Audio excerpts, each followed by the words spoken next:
Give it a moment for everyone to join us. Thank you all for being part of the day so far. Hope you are getting something out of it at your individual level or at your business level. We'll give it a few seconds for the folks that are coming in just to make sure there's a little bit of time for everybody to get situated with audio.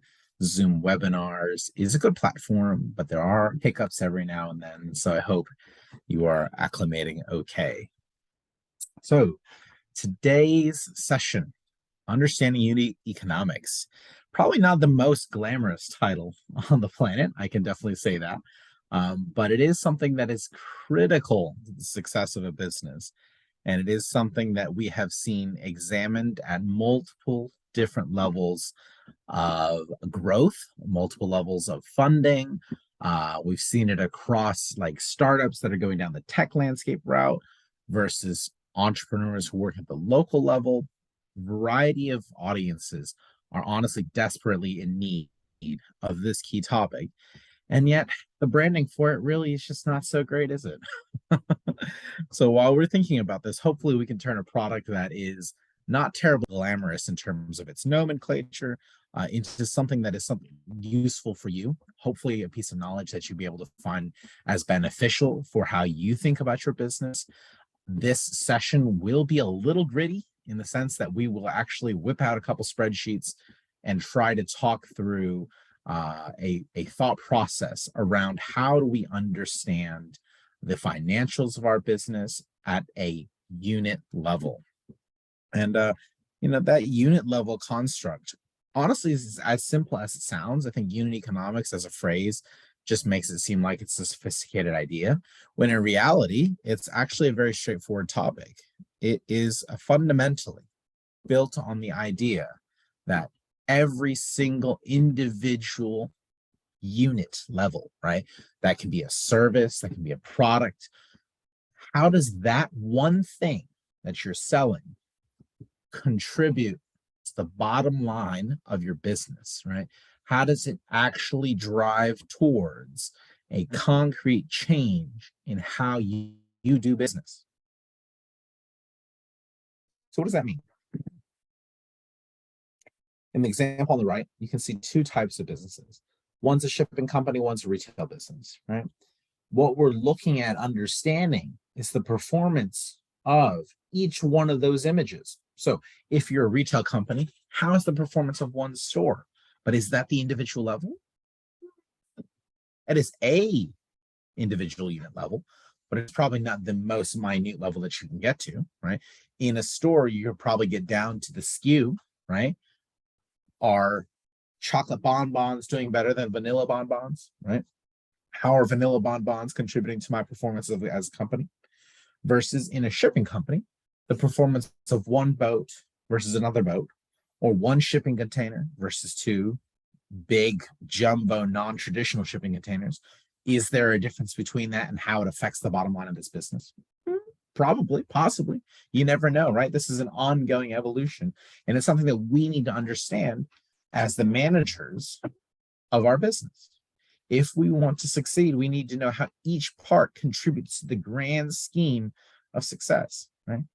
And that is important because ultimately it tells you key things such as, what do I need to sell more of? What is actually harmful to my business? What thing can I dial up? And if I did more of that, would actually be overall very profitable. It also lets us know things like, how does the cost of advertising get baked into the production or sale of my goods? So if I'm spending $1,000 on a newspaper ad, can you tell me which units were sold because of that newspaper ad? Probably not. Maybe, some businesses do, right? Sometimes they have that little form that says, how did you hear about us? You could be like, newspaper ad. Boom. There you go, right? That's great. But for the rest of those goods that you've been selling, do you know? Oh, there's a little bit of ambiguity there. And so when we say, oh, do we know if the newspaper ad helped me drive sales? We also probably need to know, how much can I spend without putting the business in trouble, right? That is key. And this is all the more important in a tough economic environment, especially because you need to be able to say, what can I dial up and down in order to try to hit that magical break even and profit number, right? It's very key. Give me 1 second. I'm going to cough a little bit. Excuse me. So in this journey, the unit economics really just plays down to the basic margins per unit that you're selling and how it contributes to the success of your business.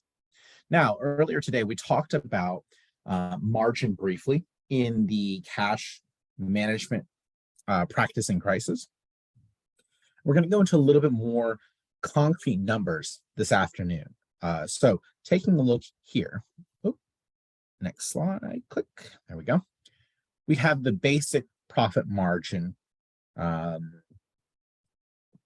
calculation. Now, I think most people know profit margin, right? The profit metric divided by revenue gives you your profit margin, which is a percentage number, right? Usually. When you're thinking about your individual margin, we can even break that down into the profit margin per unit, right? Sometimes referred to as gross margin, when we take it all the way back up to the cost of what happens when I buy one chocolate bonbon for $2 and then sell it for $3, right? That $1 differential, that's your margin, right? And if we were to just say that those are the only costs of my business, that $1 would be your profit margin, right? So you'd have a profit margin of $1 divided by 3, 33%, right? So that's your profit margin in that journey. So when you're thinking about your margin per bonbon, right, we want to make sure that we have a clear vision as to say, how many bonbons do I need to sell in order to pay for my bonbon store rent, right? If I have a little shop front near the tube station, and there's a little, window where people just order bonbons, how many bonbons do I need to sell every day in order to pay my bills? That is the key kind of objective behind a unit economics thinking, right? Where we can say very clearly, I know that I have to sell 500 bonbons, right? Now, how does that change though? If I hire somebody else to do the selling, right? How does that change if I have to pay a fee every time someone buys bonbons from me, right? Those are the things that we have to be able to concretely answer in order to be able to say, I know where I'm going and how to get there. This is really, really important if you want to be able to grow that overall cash that's coming into your pocket, right? Your pocket is the key, because I can spend loads of money on marketing, right? And I'd be like, wow, we had so many bonbons that were sold because of that. But how much of that money stayed in your pocket, right? How much of that went right back out the other door, right, to pay off the marketing person? Did you keep any of it, right? You can spend 1,000, sell 1,000, and actually lose money, right? That's completely possible. So how do we avoid that when we're thinking about this key moment where we say we have an opportunity to advertise? How well do we need to advertise, and what kind of result do we need to get? Because if we don't know what good looks like, how can we ever deliver a good business model? We don't know what good looks like, right? So before we dive into what does good look like, we need to start establishing a little bit of a framework around what is the most important thing for this business. And most people, you call this a North Star metric, right? It's a metric that says, hey, my business will do so great if I deliver this thing, right? So if you think about Facebook, it used to be amount of time on platform. For Spotify, it would be stuff like, oh, how many minutes listened, right? If you think about maybe a restaurant, it's probably something like their net promoter score or their ratings, right? What's the score that will give us the best result? If we think about maybe Deliveroo, it's probably Deliveroo's number of orders or average order value, right? It could be something like maybe the restaurant who uses Deliveroo is saying something like, how many reviews do we get? How many 5-star reviews do we get, right? Because theoretically, the more 5-star reviews you get, the more likely other people are going to order from you, right? Because they see the 5-star reviews, they're like, wow, 500 plus 5-star reviews. I'm gonna order from there, right? Because that looks good. How many of you are going to the 1.7-star review and be like, yeah, that's me? Yes. No, not many, right?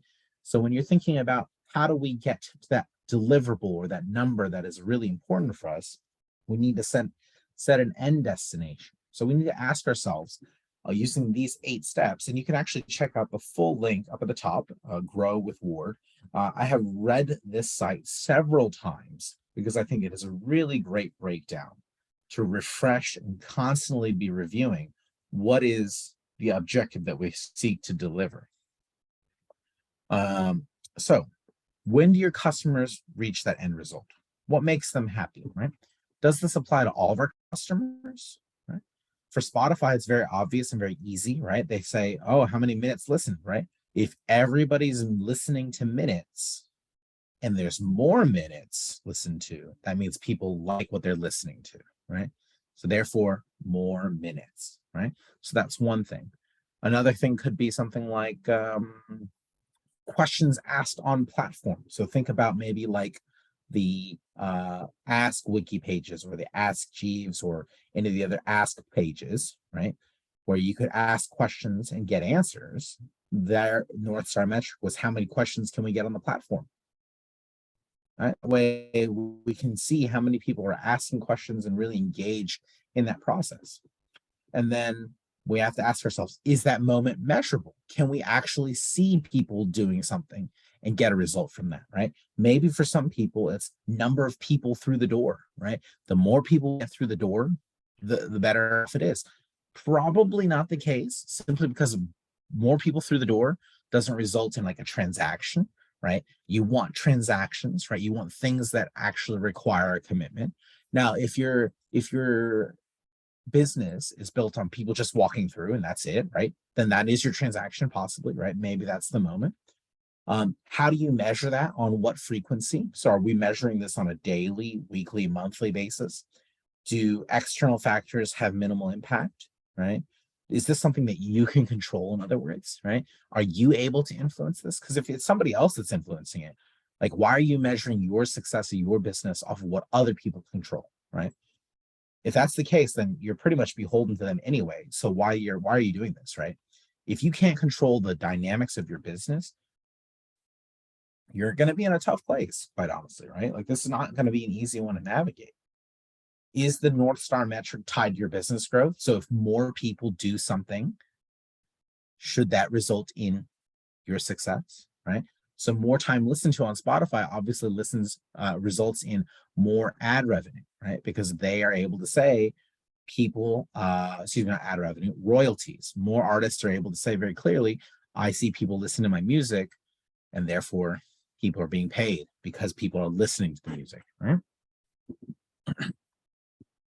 Does the funnel impact the North Star metric? You can check out the Pirate funnel on his page. I'm not going to go into detail on that. And does my North Star metric change frequently, right? Is this reflected by the actions that I'm taking? Is this something that's evolving, right? If it only changes once per year, is that really a good insight into how your business is performing? Probably not, right? You need to be able to see how people are reacting to new things. So if you can get customer feedback on a regular basis, right? If you're getting surveys from people, then it'd be really great to get that insight, because then you can tell people, hey, look, we know that people are making people are feeling a difference because they can report on that on a regular basis. If you can't see that, then maybe it's time to evaluate something else, because it's hard for you to say, I did this and it resulted in something, right? We want to be able to measure that. So why are we talking about this North Star metric again, right? The North Star metric is there to give us visibility as to what thing we need to push forward, right? And so let's just say my North Star metric is, it's a good one. Let's say I'm doing a net promoter score, so pretty much a rating system for my restaurant, right? And the net promoter score means that I want it to be as high as possible, right? So when I think about it being as high as possible, right, I want people, let's just say I'm a family restaurant, sit down kind of vibes, the whole squad's together, they're having a main, an appy, a drink, and a dessert, right, to share with the family, right? Everybody's doing that. That's the whole objective.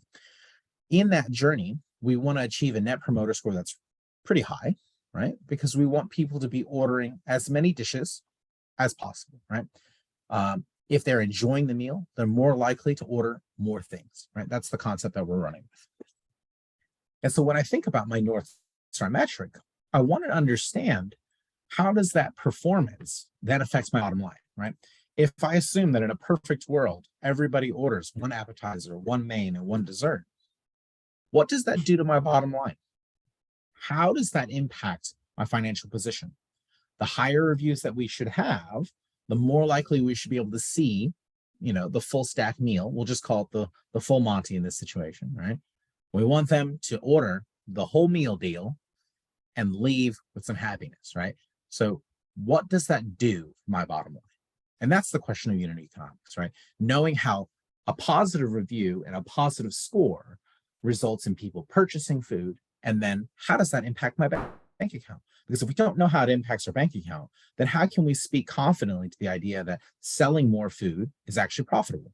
And that's actually quite important, right? We also, even if we know that it's profitable, need to know how many of those full meal deals do I need to sell in order to run the operations of this business, right? Because you still have to have the waitresses and the waiters, you still have to have the management staff, you still have to have signage, rent, food costs, energy bill. All those things are ongoing. So how do we get to that next spot of truly delivering some kind of significant value from my bank account balance, which in turn will allow us to reinvest in the business? So that question all leads to this level, this point of saying, what is the next level unlock? What is good enough, right? What is the transaction number or the financial margin that will drive our business forward, right? That is the question that we're going to be asking. And this obviously ties into questions around growth rates, which we'll get to. But we're first going to start working now here in the spreadsheets about what kind of things can we play with in order to understand like the break-even point and the next level of our business. So I'm going to stop sharing for 1 second, and I'm going to pull up our spreadsheet to start talking through some examples around what is a good break-even point for a couple hypothetical situations. Now, these examples are a tad bit simplistic in their construct, right? But we tried to cover as much of the detail as possible in this journey to give you some scenarios so that you can understand how these different things work. So if you look here on the left-hand side, we're working with a single product business, right? My objective here is to understand the break-even costs of my business, right? Because I want to be able to pay for my expenses. I want my customers to be happy. And I want to know, where's a realistic point, right, for delivering some value here. So I have some assumptions over here on the left-hand side, and I put them in blue just to kind of be consistent with the British Business Bank cash flow forecast that was mentioned earlier today in the other recording. So if there is any questions about this model, we would, of course, be happy to answer any. But I just put some basic assumptions in here, right? So rent is 1,000, software is 250, payment processing 2%. And I want to start thinking about the product itself, right? So the hours to make. So it takes me 1 hour to make this product, right? Let's just call them bonbons, right? They're jumbo bonbons, right? Big bonbon units that take me an hour to make. And it costs me, let's just say, 10 quid an hour to make it, right? And I say 10 quid an hour because sometimes maybe it's not as easy as saying, oh, I paid for flour or I paid for this, right?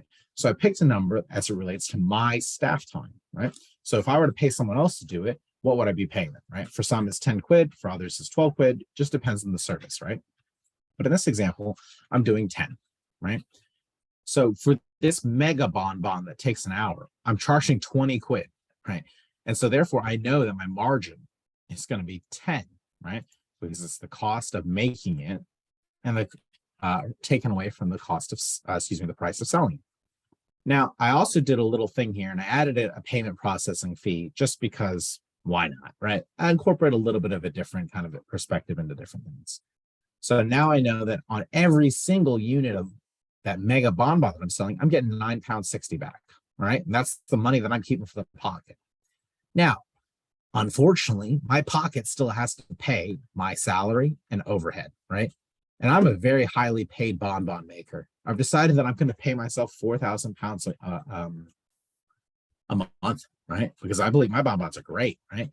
So in this instance, I've said, okay, my salary is now 4,000, right? I put this over here.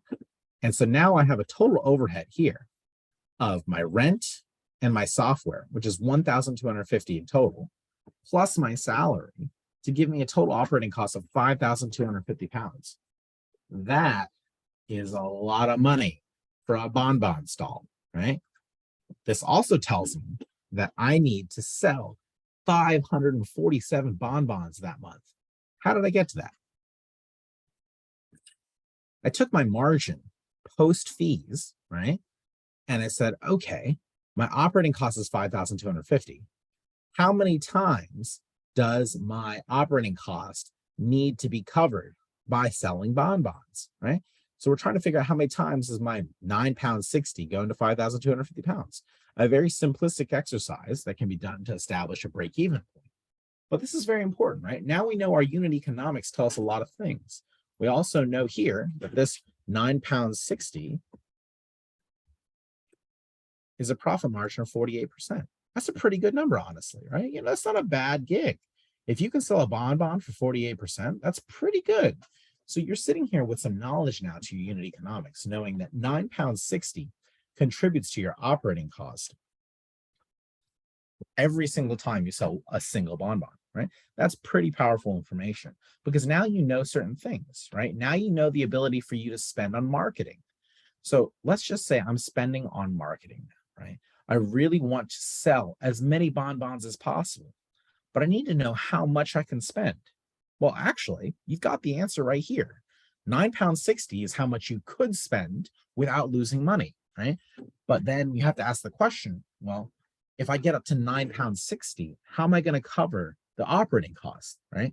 How much of my £5,250 is covered if I have to spend £5 every single time someone wants to buy a bonbon? That's pretty expensive, right? So we have to make some modifications here. So let's just increase the cost, right? Let's just say I've increased the cost to 15 now, right? 1,141 units of bonbons, right? That is not as competitive as a business as it was before.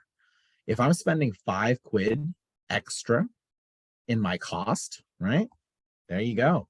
Your profit margin is 23%, and you've doubled the number of bonbons you have to sell. That has incredible impact on your business, right? The pressure is now immense. Every day, too. Let's think about how many bonbons you have to sell every day now, right? This divided by 30, meaning no days off. Every day you got to sell 38 jumbo bonbons. Is that easy? No, right? That is a painful experience that we just went through, right? That's just a one unit business. We haven't even thought about more realistic businesses, right? Because there's only a couple of places I know that have simple business models like that. And I think actually the only place that I know is either the donut store or the pastel de nata place, right? And that's it. They sell one or two kind of things, right?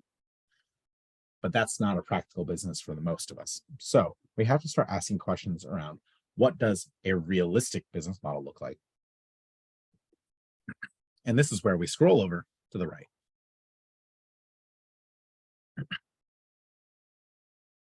So in this model, we've built a little bit of a play around to kind of see what would happen if we were selling lots of different products, right?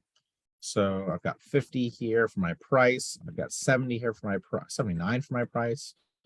I got 20 for my price, and my cost is 10.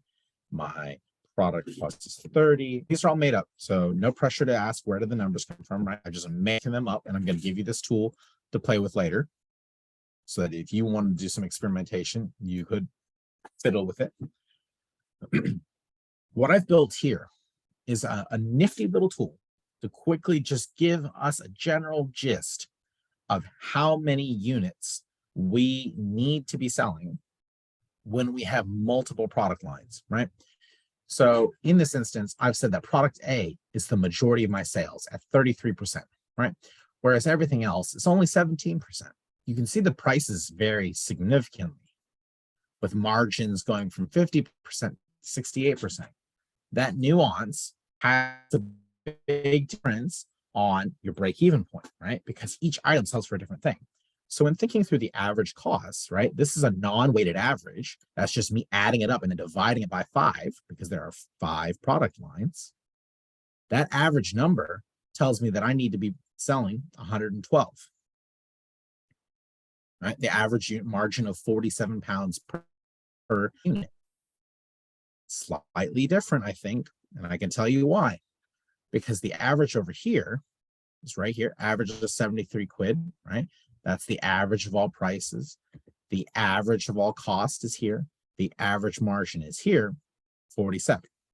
Whereas a weighted average takes into account the fact that 33% makes up the majority of the sales as opposed to the rest of these things.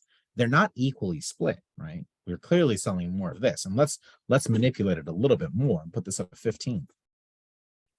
So if you see a weighted average, right, you're starting to see the difference being that the revenue is average of 87 versus 73, an average cost of 31 versus an average cost of 26, and an average margin of 55.86. Whereas over here, it's telling us we need to sell 112 units. The reality of the equation comes from this math here, saying that we actually need to sell 94 units. A pretty big difference if you think about the impact of how you need to be targeting your sales.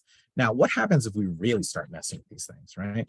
We start seeing a very different game that really could be quite complicated, actually. Let's change the margin of this high selling item here to something quite low. Ooh, we've actually managed to make a perfect situation. That's quite weird. Very unusual. Let's make it a little bit more wet, just so we can play with some different stuff. Okay.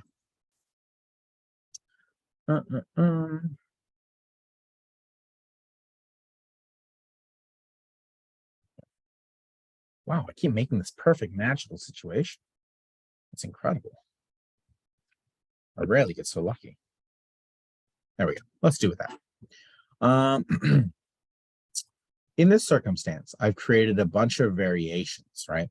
With the high margin product selling low, the high margin also selling low here. Let's drop this up. So that's that. What a great magical situation to be in. Let's do this. There we go. Good. That situation works better. So in this circumstance, I've modified the volumes so that we have a little bit of variation, right? We have some percentage volumes that are different. We have some margins that are different, 29% all the way up to 62%. And I'm highlighting here the nuance between the average margin, right?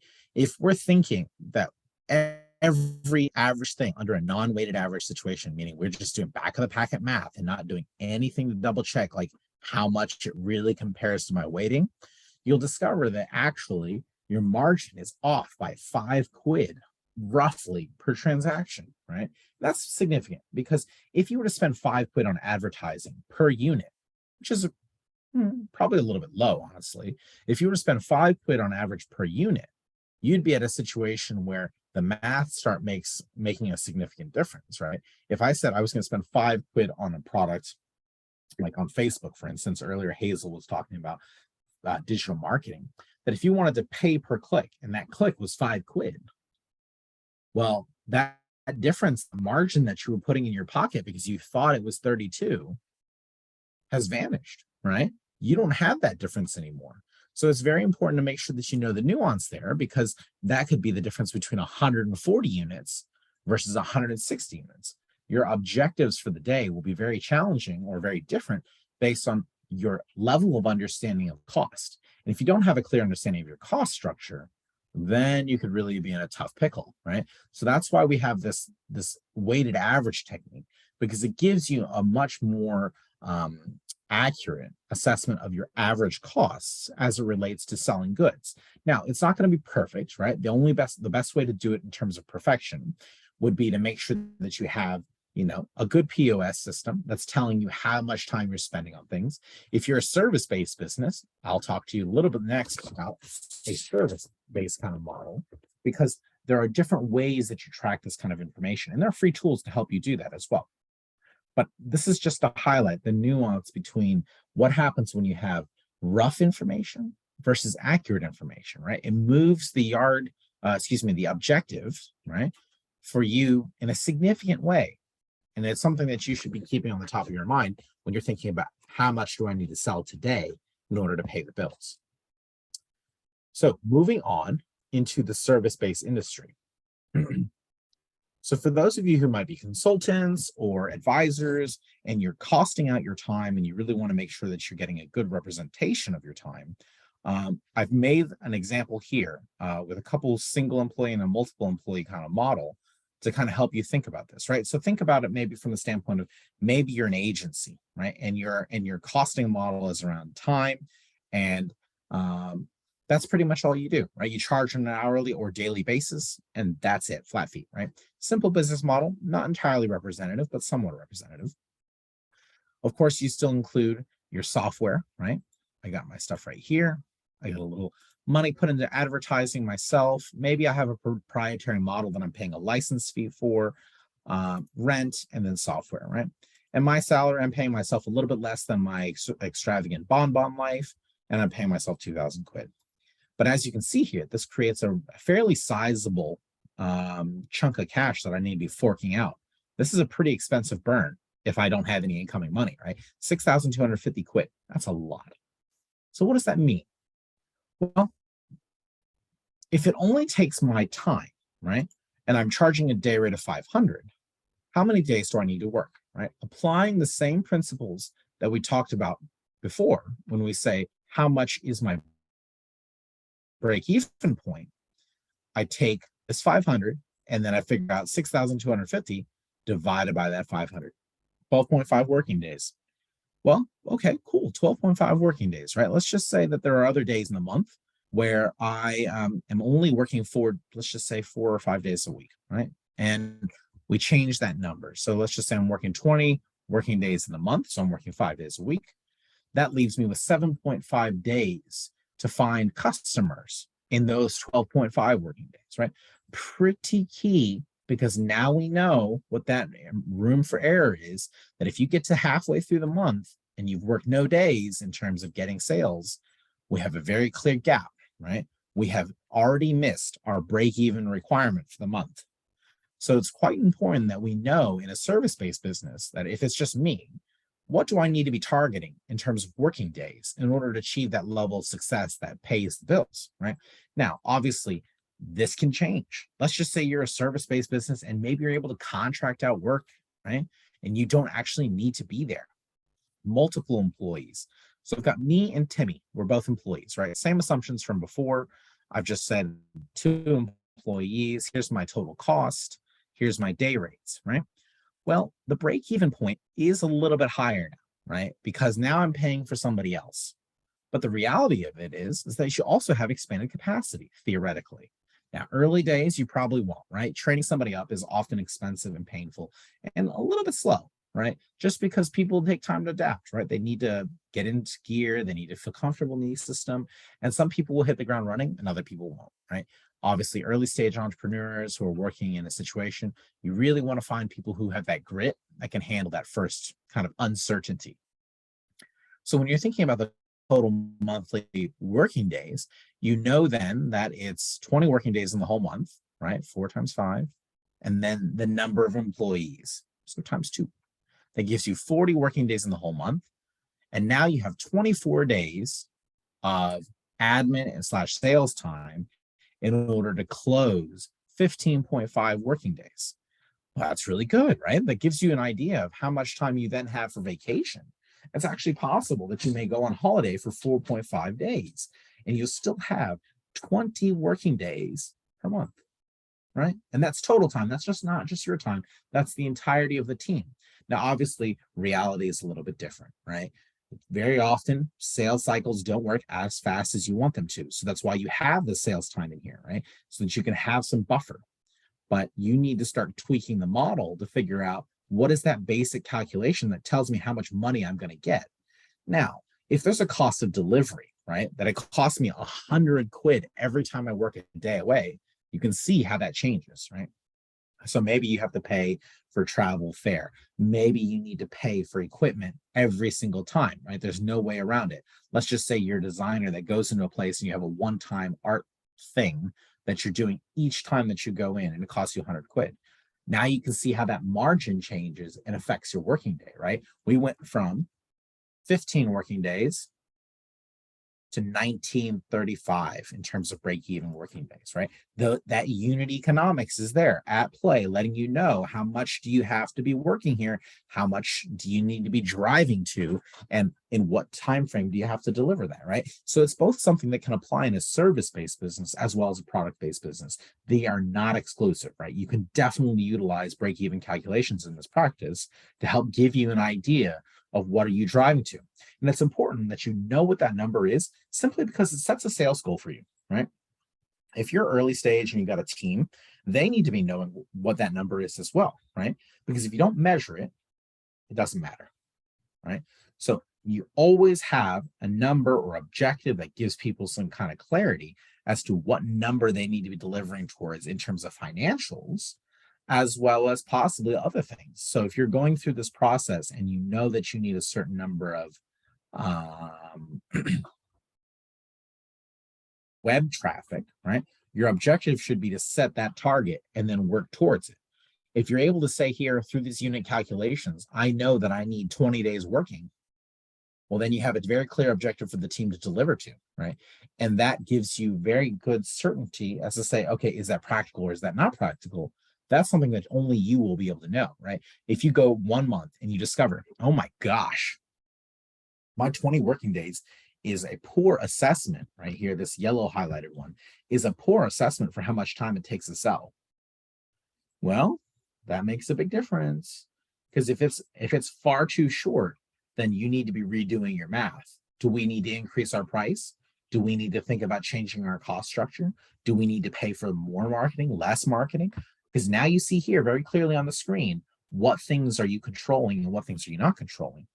If you know that marketing actually helps raise your profile, okay, let's just say we do 5,000, right? And if we spend 5,000, do we feel comfortable with selling, in 10 days, enough work? Well, remember, marketing costs money, right?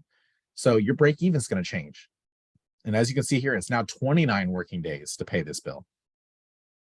Let's drop our costs a little bit. 23 working days, right? You have to sell 16 days out of the calendar month to deliver your 23 working days.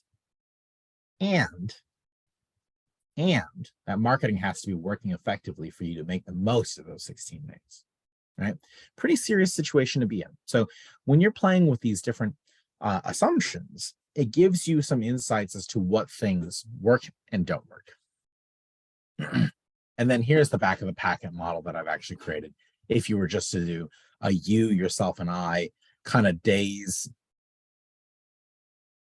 working, how much do you need to be pricing yourself? It's not a very sophisticated model, but something that, it never hurts to have a little checkpoint there in terms of that thinking.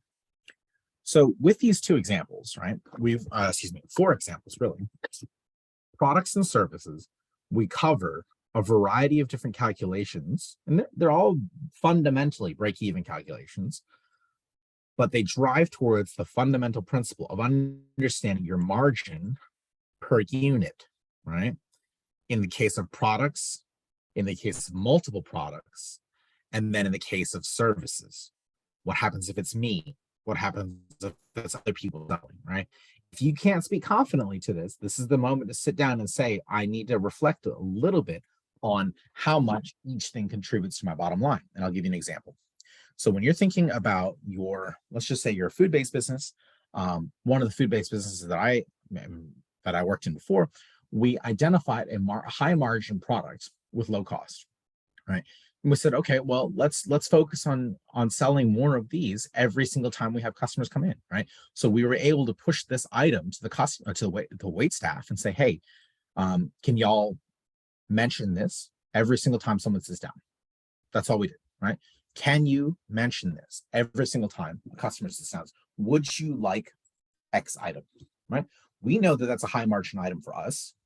So then we're able to say every single time the wait staff can sell it or not sell it, quick, easy money into the bank account, simply because we know that it doesn't cost much for us to sell it, doesn't cost much for us to deliver it, but it helps cover the bills quite significantly. Even if it's a low value transaction, right? Even if it's just a £5 item, it's better to have the £5 item with high margin sometimes than it is to have one single item that's going to have a really high price point and a lot of resistance to getting people to buy into it. And so that was the thinking, right? You can apply that knowledge on so many different levels to give yourself that little bit of an advantage, right? Because maybe it turns out that you're selling that that high margin, low cost product just every single customer, right? And that can really contribute to those kind of little profit margins that make a significant difference when you're building that buffer for those risky moments that we talked about earlier today in the first session. So thinking about all the different kind of unit economics that are involved behind any singular item or any singular service lends itself to a lot of creativity that can be applied, because now you know how much you can play with, right? So if I'm thinking again about selling my services and I say, you know what, I make about $20 every time I sell $50 worth of services, I know that I can probably spend, $10-15 on advertising it. Why? Because now you know that you can increase the spend there and it will pay back, right? It will pay back. Now, one thing to be conscious of is that marketing costs change, right? Marketing costs increase over time, always do, right? So you may find a sweet spot where you're like, you know what, we're just churning them out here. Every single time I spend $20, I get a new customer, right? That only works for so long, right? Because there's a steep curve, right? You're getting the people that are easy early adopters, you're chipping away at the people who know you, and suddenly you hit this cliff and you're like, what happened, right? Why is my marketing so expensive? Why am I not getting the value? It's probably because you've moved into a new audience segment, or you haven't found that audience that really resonates with your message. And if you haven't figured that out, then, well, that could be a very costly mistake, because maybe you've hooked up your business card to Facebook or business card to Google, and you just suddenly are spending and spending and spending. That's a very dangerous situation to be in. And that's why we focused in earlier on that first topic when we say cash management. That's something that should be weekly, it should be on top of your mind, because costs can spiral rapidly, right? And that's why we need to be cognizant of how much money is coming in and out, especially as it relates to unit economics, because otherwise you'll end up in a position where you've dug yourself in a very deep hole, spending lots of money. Oop, time to share screen again. One moment, please. So when we have our unit economics, we then know roughly what do we need to work towards, right? And for me, break even's a pretty big unlock, but for you, maybe it's another number, right? Maybe you're working towards that extra employee, right? And you know that you need to kind of sell a certain amount of goods in order to achieve that next level employee, right? Maybe you're thinking, you know what, I want to spend less time in the business. I want to spend more time focusing on my own life, right? Not work life, my own personal life. What number do I need to get to feel comfortable to pay for someone else to come in and deliver, right? Then you could start baking in that number to say, I have given enough, I have made enough money on a regular basis, or I have a target for that other person to work to in order for them to pay for their own job, right? And that's quite significant, because then you can give them very clear objectives in the job posting, right? You can say to them, hey, if we can achieve this level of sales, your job is secure. Wow, that's very clear and communicative, right? You're giving them a very clear yardstick as to how they can perform, right? Now, obviously, there are other metrics to defining how good an employee is or how they can contribute. But if you're a very sales-based kind of organization or a very sales-based role, you've identified your next metric. And that might be what is good enough. So with that in mind, I'm going to switch to the last little formula, right? This is growth rates. Growth rates are important because it allows you to be clear and communicating with your stakeholders. It allows you to hold yourself accountable, right? This growth rate right here is very straightforward. Money in minus money in month one divided by month one, right? So think I got money in month two, 20 bucks. Money in month one was 10 bucks divided by money in month one. So 20 minus 10 divided by 10 gives you a growth rate 100%, meaning one, right? And that's because you've increased your cash balance from 10 to 20. We already know that's double, right? None of us need any sophisticated math for that. But that growth rate, that concept there is important because it allows you to check and make sure that when you're thinking about your unit economics, you can ask yourself the question, does that sound reasonable, right? If I put in a target that is like 10,000x, right? Meaning 100,000%. Yeah, 10,000x, 100%. Yeah, something like that. That if you're in a situation where you've chosen a very increasingly aggressive target, you have to ask yourself the question, can my unit economics keep up with that in a very practical sense, right? If you can't deliver to that in a practical manner, then your North Star metric, your metrics around unit economics, they're all useless, right? And so we have to put things in the context of, can we grow that fast, right? Most businesses don't hit triple digit growth, meaning 100%, 200%, 300%. They usually don't hit that month to month, right? So we have to ask ourselves the question of, is this a tangible, believable objective? Can we get there this month? Can we get there next month, right? And you should apply this growth rate to your objectives because it allows you to assess, is there any sense of reality in this, right? And you should ask your peer network, this is the theme that I've talked about several times during our webinar series, is that making sure you understand your peers and what they kind of go through in terms of their growth rate help you establish a baseline for what is good for your baseline, right? What is currently the status quo? How are you going to achieve beyond that? And understanding kind of the quick wins that you might be able to secure in order to contribute towards that next level unlock, right? So the growth rate is there because it's something that you should be asking yourself. If I made 10 grand this year and I made 20 grand next year, is that a reasonable assumption?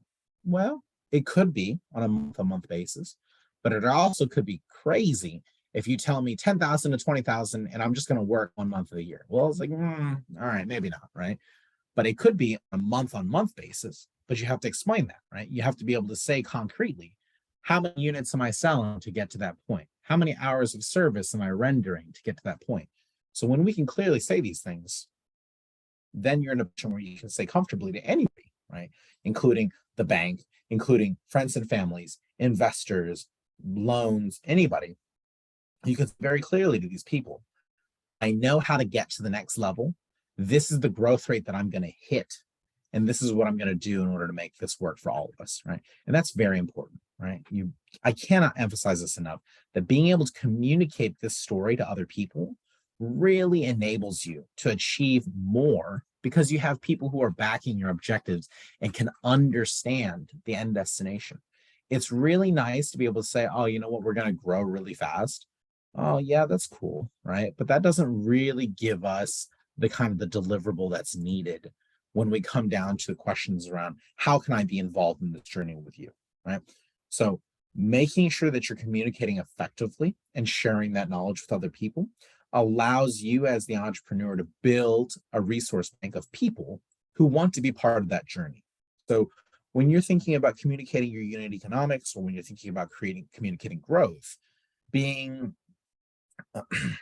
clear on these figures really makes it an intuitive kind of easy sale, if you will, to get other people involved in this process. So with that in mind, I am going to start kind of setting up so that you guys can actually have access to these spreadsheets. So at the end of this webinar series, we'll be distributing out these spreadsheets and little tools that you can play with them and see what works best for you. If you have questions or comments or concerns as it relates to creating unit economic calculations for yourself, I fully recognize that is not an easy thing to do just on the back of one 1 hour session. So if there are questions or concerns, we have one-on-one set up so that you can actually come to us, speak about the particular nuance of your business, and so that we can actually work through anything that might be kind of, I guess, eating at the back of your mind, or just kind of worrying you or stressing you out, because each of these things is an iterative process, right? You may discover one thing through doing these calculations. It is then imperative that you build off that lean methodology session and use kind of a testing approach to see what works best, right? Because you may discover an incredible way to sell a product that's really low cost. And that's because you tested, measured it, and confirmed that this is something that really works for my business. So everything that we talk about in this webinar series is really interlinked. It allows us to be able to build off of one thing or the other. So it's okay if this information is not something that you like completely resonate with right away. It's a process. It takes time to understand that how it can interplay with each other. So don't be afraid to ask any questions should they pop up. So with that in mind, does any of the audience have any questions they want to put in chat? I will pause the recording if you prefer to come on screen and you don't want to be recorded, or if you'd like to be recorded, you're more than welcome to be on screen as well. Thank you, Andrew. That was really good. It's very meaty and lots to play around with, but I think when we share the spreadsheets, everybody will enjoy playing around with those unit economic numbers for sure. Get comfortable with it. And as a heads up, everyone, we're going into the next session, which will not be recorded. It is a open Q&A session to be able to be there for you to navigate any kind of concerns that you may have that you'd like to discuss now. If it's not convenient for you to book in a one-on-one at this time, we're going to have an open session at the top of the hour for you to be able to come join us and discuss, and maybe see if there are any ideas that pop up in your mind as being things that you'd like to address. If you can't make it, no worries. We're available via email, via Slack, via Twitter, LinkedIn. Any of these platforms are available for you to be able to engage with us. And our calendars are open, as Max has just put in the chat, should you wish to discuss a topic any further. Maybe I'll take this opportunity, Andrew, just for 1 minute to share the booking link, because there's always some challenges around there. So hold on 1 second. I will just share my screen, and if any questions come in the meantime, then we can do that. So just with the link that I shared in the chat, which is available through the Craft Resource Bank, I think you should be able to see my screen right now. You can select either if you want to do a 30-minute chat or a 1-hour chat, and you can select any of the Allia team, the Allia Impact team, the day and the times that are available. It will show our full availability in our calendars. And you just go down here and add your name, email address, and any other details in the notes field. If you'd like to be in person, please let us know so that we can also arrange for that. And that's pretty straightforward, but sometimes just between clicking these two fields up here, the dates, the times, and you'll receive a Microsoft Bookings link, whether or not you want it in person.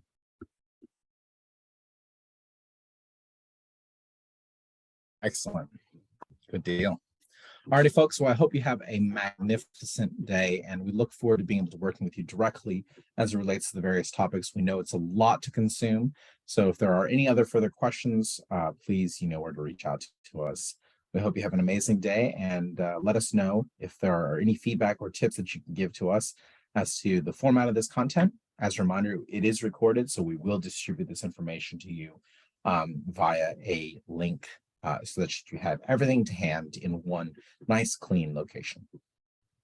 Super. Thank you, everybody. Thanks, everyone. Bye for now. Bye.